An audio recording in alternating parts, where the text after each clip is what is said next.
A lot of times we'd rather just put our mental energies into things like, I don't know, entertainment, or talking to people who we immediately get along with. But some of the best people that you'll ever have in your life are going to be really complex individuals who at first you didn't understand them. Maybe at first you didn't even like them. Like, there's Oscar Wilde who said that women will call each other many things before they finally call one another sister. In other words, some of our best friends come out of fights or disagreements or arguments that we have with people. As Friedrich Nietzsche said, what doesn't kill me makes me stronger. And when he says that, he's referring to himself. He uses those pronouns, me. What doesn't kill me makes me stronger.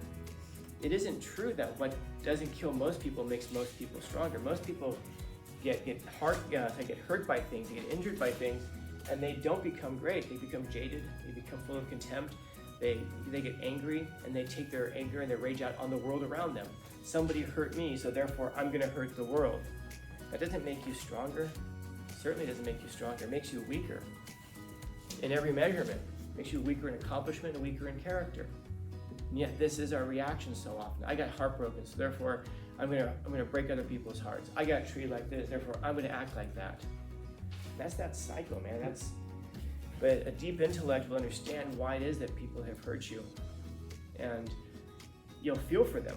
Not because you excuse it, not because it's okay for them to have done that, but you understand that hurt people hurt things. And if you only remember one thing I ever teach you, I hope it's this, that the demons of your life, they inhabit wounds. Your demons will inhabit wounds. In other words, the things that come to harm you and the things that come to haunt you, they come out of your wounds. In other words, the things that hurt you. And you can choose to be made stronger by that, or you can be, possessed by demons.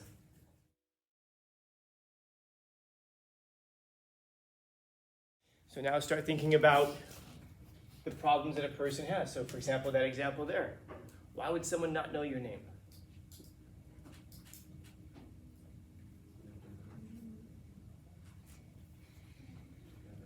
What's that? Bad memory? Or maybe because the person is new. Because the person's new?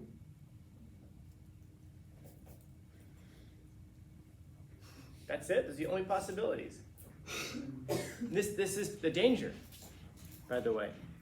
Because if we don't know, we can shoulder shrug, we could be upset about it, but look at the reasons for it. There could be very good reasons for it. By the way, just because there are good reasons for it doesn't mean that we excuse it, but we should seek to understand it.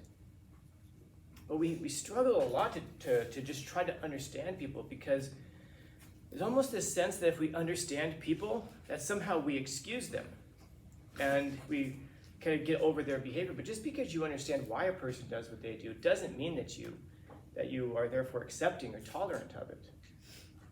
Everybody does things for reasons. We tend to, oftentimes if we don't know the reason, of course, we populate the unknown with our imagination, and very often the things that we imagine are the worst possible motives. Why is it that a person, why is it a person won't like you? Well, we just kind of fill in the blank with our imagination. The truth is that they might have very good reasons for not liking you. They might have very bad reasons for not liking you. It's worth finding out why it is that a person doesn't like you, if it matters. But I suppose we wouldn't be having a conversation about it ever if it didn't matter. The reason that people hold the views that they have, the reason that people are the way that they are, it's a really good idea to figure out why people are the way that they are. Not just so that you can understand them, but also so that you can understand yourself, because the same kinds of things that shape other people tend to also shape us. We tend to put ourselves outside of that. Like, other people are the way they are because they're stupid, or they don't care about other people, they're inconsiderate, or because they're uneducated, they just don't know. Well, why are we the way that we are? Oh, because I'm completely the opposite. I'm caring because I take the time to find out. Are you really, though?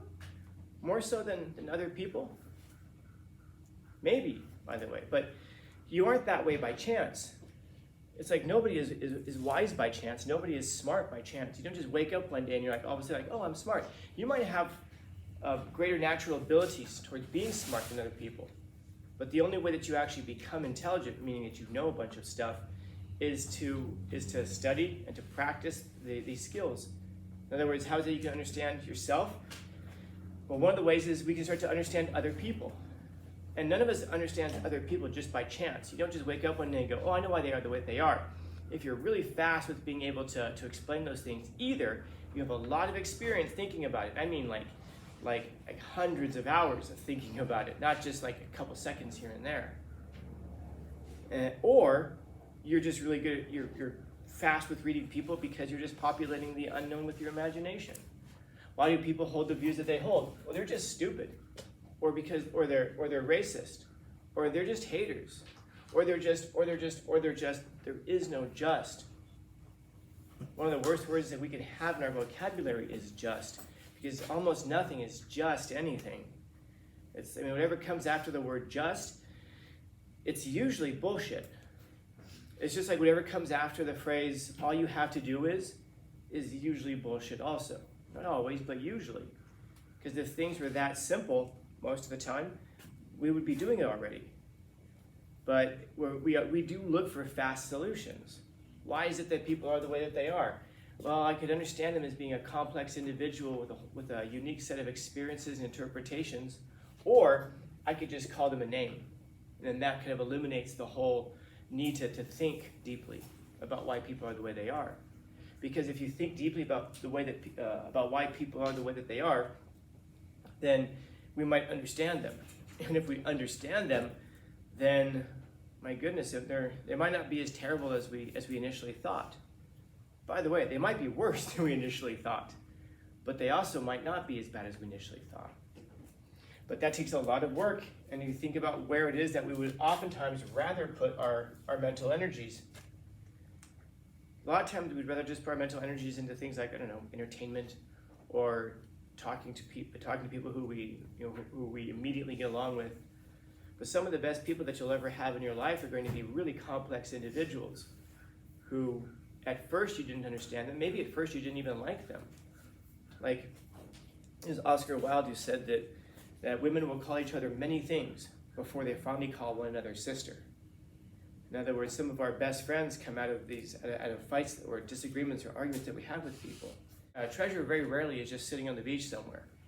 You usually have to go finding it, go looking for it. All the simple stuff's already been picked up. And people are like this too. To understand why people are the way they are, oftentimes is to come to admire them, to come to like them, to come to see ourselves in them.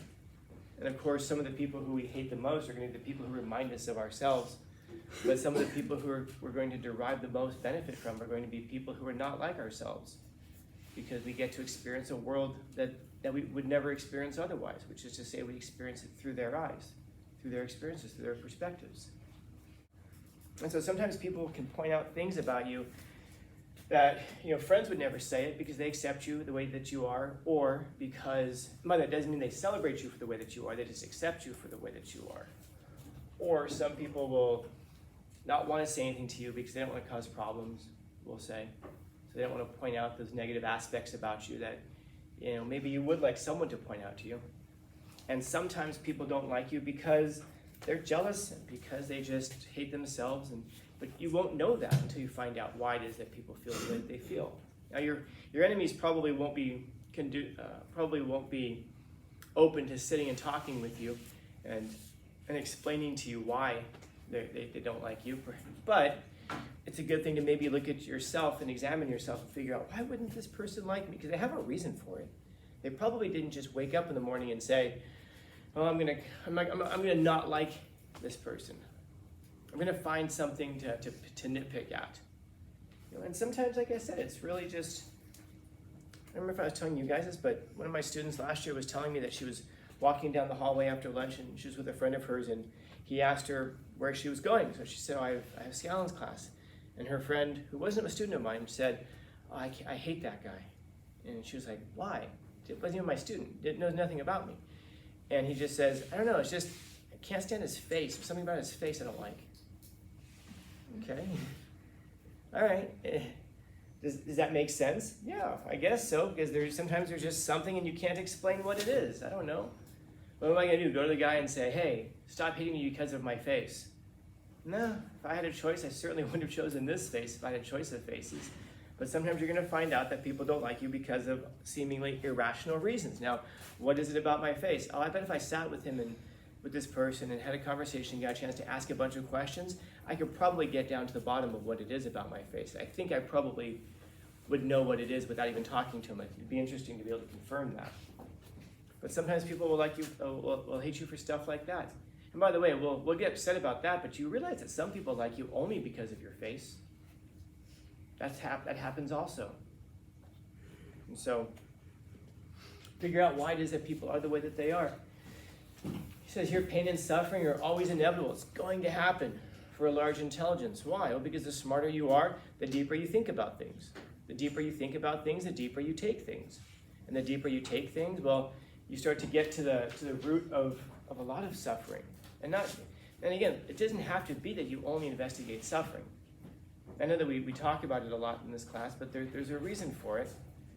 And if I see you again in 12th grade, you'll maybe see the reasoning behind it. But he says here it's inevitable for a large intelligence and a deep heart. So to feel deeply is also to see the suffering in things. And it's not just because everything is terrible, but it's just that you see the terrible things of it, which, by the way, finding the problems in life, that's not really hard. Any 6th grader can do that. But finding the solutions in life and finding the beauty in life, those are the real hallmarks of a deep intellect. Anybody can criticize. Anybody can talk about how messed up things are. Anybody can see the problems in life because they're so obvious. But finding the solutions and finding the reasons for the solutions, in other words, the reason to pursue a solution, that's hard a lot of times. And so it's interesting that when it's plain to point out that he equates greatness with suffering, that you can't become great without suffering. And that's probably a truth, because the way that you become stronger, the way that you become greater is by overcoming. Now, you can become not so great through suffering as well. In other words, as Friedrich Nietzsche said, what doesn't kill me makes me stronger. And when he says that, he's referring to himself. He uses those pronouns, me. What doesn't kill me makes me stronger. It isn't true that what doesn't kill most people makes most people stronger. Most people get hurt by things, they get injured by things, and they don't become great. They become jaded, they become full of contempt, they get angry, and they take their anger and their rage out on the world around them.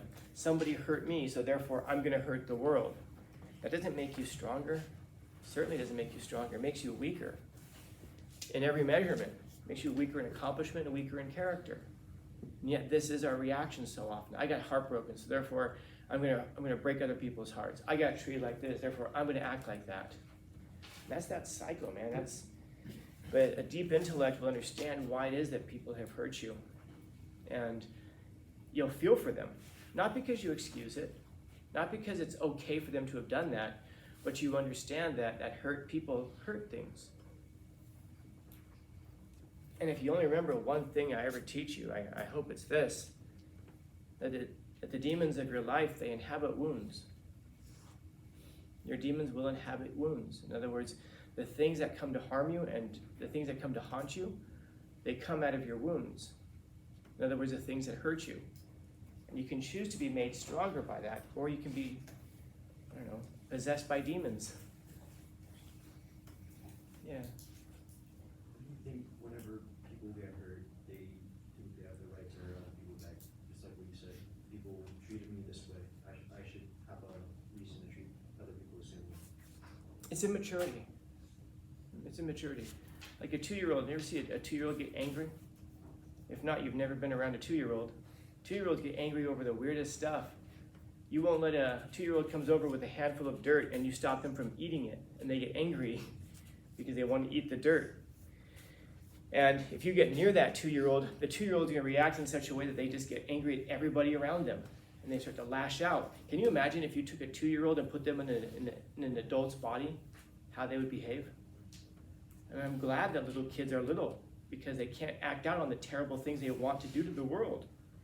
But this is the problem, is that some people, as they get older, they never grow out of that mindset. And so it's an inability to see outside of themselves. So a little kid, the reason that they act the way they act is because they're little narcissists running around. They don't have the capacity yet to say, you know what? I shouldn't cry right now. My mom's had a long day. She's been at work all day, and I appreciate that she provides all of this. And my dad's had a hard day, and you know what? I should just not scream and cry because I want to eat this handful of dirt. Maybe they know something I don't know. 2-year-olds don't think like that. They only think of themselves and their immediate desires and needs. And so when we get harmed, we revert back to that. I hope that sounds familiar to some of you from first semester. We read an article that talked about that. You can tell when a person was initially traumatized by how they behave when they're traumatized. So if you're like 15 years old and you get heartbroken, so you decide I'm gonna break the heart of the world, you start acting like a 3-year-old. What's happening is you're reverting back to some childhood trauma that you experienced back then. And when did that trauma happen? Probably when you were 3. That's why you're acting like a 3-year-old. Did it happen when you were a 7-year-old? Then you're acting like a 7-year-old probably. People revert back to the age that they were when they were initially traumatized and injured. And this is why people will start to behave really immaturely. Now, if you have the ability to stop yourself and realize, it's not a good thing to visit pain and suffering onto the world, because one person harms you, so now therefore I'm going to harm everybody else. And the person who you harm, by the way, is very rarely ever the person who actually harmed you. So that tells you that the people you're harming are just kind of like avatars, replacements, surrogates of the person who actually harmed you. And so you have to be able to step back and realize it and say, this person who harmed me, they did what they did, they had reasons for it. Doesn't mean you excuse it, doesn't mean you say it's okay. But it does say, well, you understand why they are the way that they are. And the whole purpose behind understanding that is so that you understand yourself so that you don't do that and behave worse. Because now that person, not only have they harmed you, but they've also made you a worse person now. And it's not, and we have this thing of, that's one of those things I say a lot, we have this tendency to reflect that behavior that somebody visited upon us and then excuse it and just be like, well, I was hurt. Well, why do you think the other person did it? Now, we also don't want to say, well, I'm going to do the opposite of what they did. Well, you don't want to do that either, because now, again, you're allowing that person to determine how it is that you live. It's worth thinking about why we are the way that we are, why other people are the way that they are, so that we have the ability and the power to shape our own lives. Because if you don't shape your own life is not your own life. It's the life that somebody else is creating for you through their actions on you. You're just basically, at that point, a bundle of chemicals walking around in the universe that are reacting to external stimuli. But you're so much more than just that. A lot of people just don't realize that they're more than that, though. And that's why we react that way.